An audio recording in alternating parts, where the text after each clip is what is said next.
শুধু চিরকাল শুনেছেন, কত ভয়ঙ্কর সেটা জানেন না। কবরে যাওয়ার পরে আল্লাহ বলেছেন ইন্না বাতশা রাব্বিকা লাশাদীদ। আল্লাহ বলেছেন the seizing of Allah is difficult.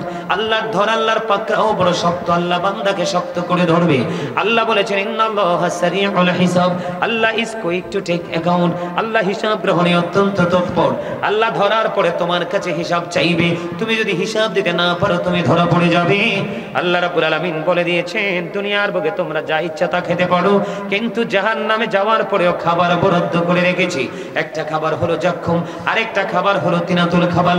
জাক্কুমের খবর আসছে কোরআনে, আর তিনাতুল খাবালের খবর আসছে বন্ধু হাদিসে। আল্লাহর হাবিব বলেছেন জাক্কুমটা তো বিষাক্ত, তো ভয়ঙ্কর একটা খাবার। পাপী যারা জাহান্নামী তাদের জন্য বরাদ্দ করা আছে। বর্তমানে যদি রাজা সাফিতলার জমিনে একটা ফোঁটা পড়ে এই মুহূর্তে গোটা পৃথিবীর মাটি বন্ধু বিষাক্ত হয়ে যাবে। কিয়ামত পর্যন্ত পৃথিবীর জমিনে কোনো শস্য ফলাতে পারবো না। নাউজুবিল্লাহ বলেন না।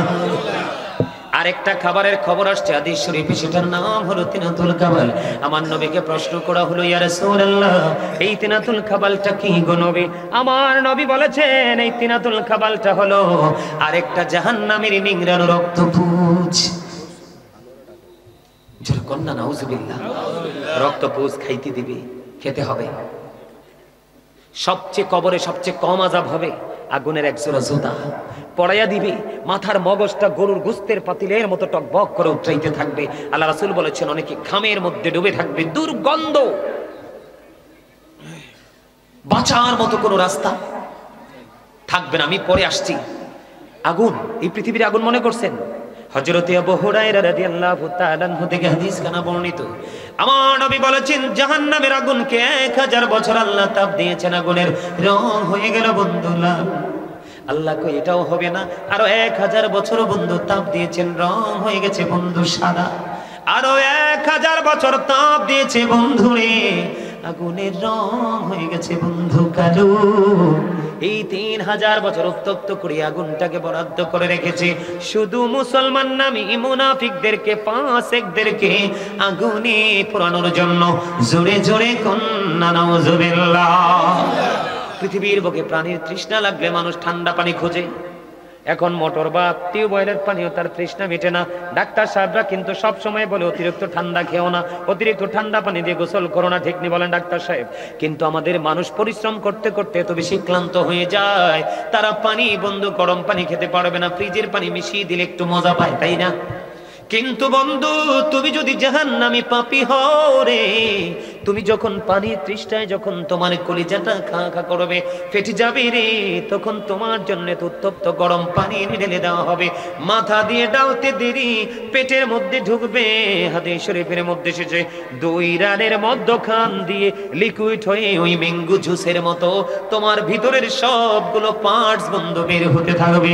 জোরে জোরে নাউজুবিল্লাহ। পারবেন সহ্য করতে? আরো জোরে। দুঃখজনক হলেও বন্ধু সত্য, এত ভয়ঙ্কর এত প্রতিকূল অবস্থা তোমার জন্য তৈরি হবে, কিন্তু তৈরি হওয়ার পরে তোমার জন্য দুঃখজনক খবর। আল্লাহ বলেছেন লা ইয়ামুতু, আর মরতে পারবে না। আল্লাহ বলেছেন ফিহা ওয়ালা ইয়াহইয়া, বাঁচতেও পারবে না। আল্লাহ বলেছেন ওমা হুমান হাবিবিন, সেখান থেকে আর পালাইয়া যাইতে পারবা না।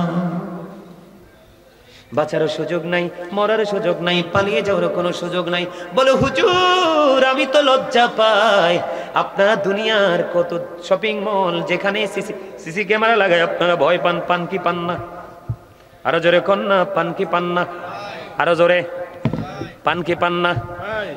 ভয় পান, কিন্তু নিজের 2 কাঁধে যে 2টা সিসি ক্যামেরা আছে সেগুলোর খবর কে রাখছেন?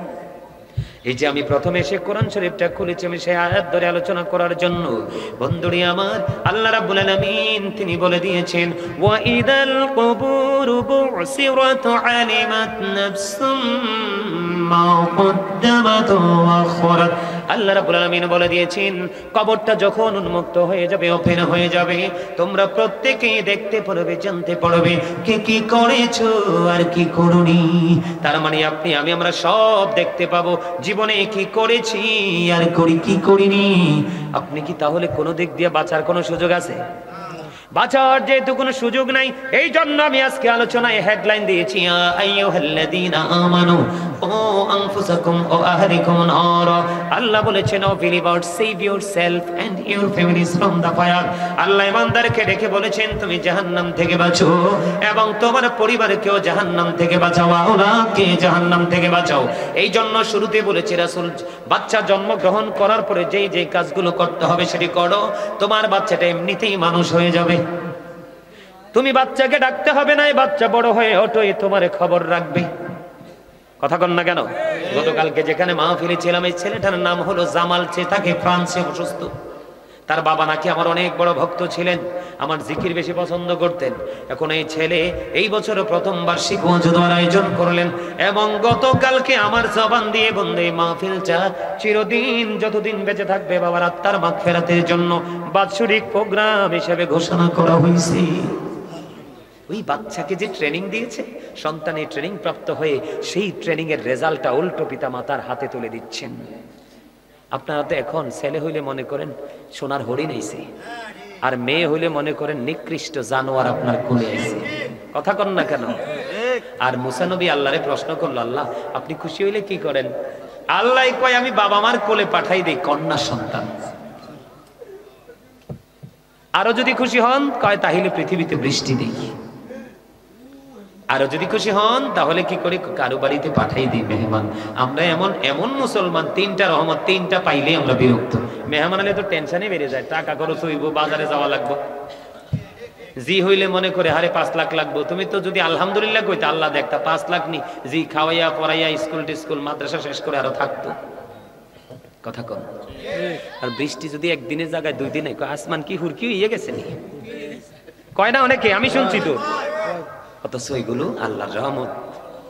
সম্মানিত উপস্থিতি, যদি আমি বাঁচতে চাই এবং বাঁচাতে চাই তাহলে আপনাকে প্রেম করতে হবে আল্লাহ এবং আল্লাহর হাবিবের সাথে। তবে আল্লাহকে তো পাবো না, আল্লাহ রাসূলের কাছে যেতে হবে। রাসূলকেও তো পাবো না, পাবো কাকে?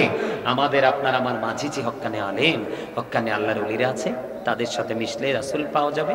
রাসূলকে পেলেই আল্লাহ ওটো আপনার আমার আপন হয়ে যাবে। এক ব্যক্তি প্রশ্ন করলেন, রাসূল গো কিয়ামত কখন হবে? রাসূল বললেন তুমি কিয়ামতের জন্য কি প্রস্তুতি নিয়েছো? তিনি বললেন, নবী আমি কিয়ামতের দিনের জন্য কোনো প্রস্তুতি নিতে পারিনি, তবে আল্লাহ এবং আল্লাহ রাসূলকে ভালোবাসি। রাসূল বললেন তুমি যাকেই ভালোবাসো তার সাথেই হবে তোমার হাসর। ওয়াজ শেষ, আর ওয়াজ করবো না।